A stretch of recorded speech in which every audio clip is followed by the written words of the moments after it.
In July, I upgrade, use the benefits, and then downgrade again. I wonder how that might work. You got to give us a shot, Chase. Give us a shot. The situation. Yeah, like we hope you don't know the situation as much as we know the situation. We just want a shot here. Yeah, it's an interesting concept about upgrading, downgrading. Certainly, like you say, that's something we have done quite a bit in the Amex world. And I just got a upgrade offer on a Amex Personal Gold for $50K to upgrade to a Personal Platinum. I pretty much maxed out my $25K grocery spend on that card anyway. So that was an easy upgrade decision for me. Then the benefits as far as hotels and airline credits and some of those accessories.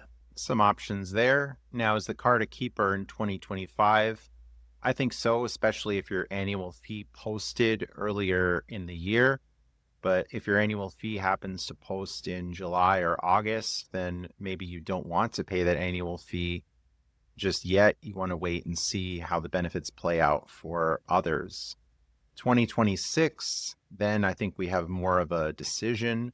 Will we pay the annual fee? If it posts in January, that's pretty difficult because you don't get as much time to use these benefits. Will they offer retention offers? Classically, Chase has not, but it will be interesting to hear how those phone calls go of, I've had this card for years. You removed the 3X travel that I was using a lot, and the benefits aren't relevant to my lifestyle. So I don't find much value in the benefits. Would you offer a statement credit on the card or waive the annual fee?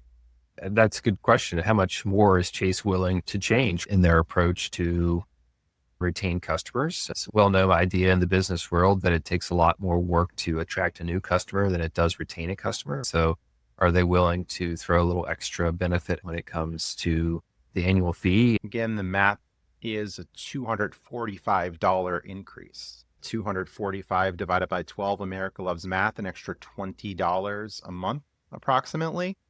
If you think $20 a month is worth it, I think it can be, especially if you're going to Las Vegas, especially if we could find value out of this hotel benefit, especially if we're going to use the StubHub credits for things that we would already do.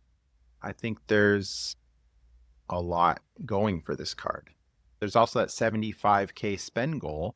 We all like high spend goals. If you're an intermediate to advanced listener, you're spending a lot in creative ways. I've never flown Southwest, but if they're going to give me $500 to do it, that'll incentivize me to do that. Shops at Chase credit. Maybe I can get some expensive earbuds or clothing. As usual, the answer to everything is more credit cards.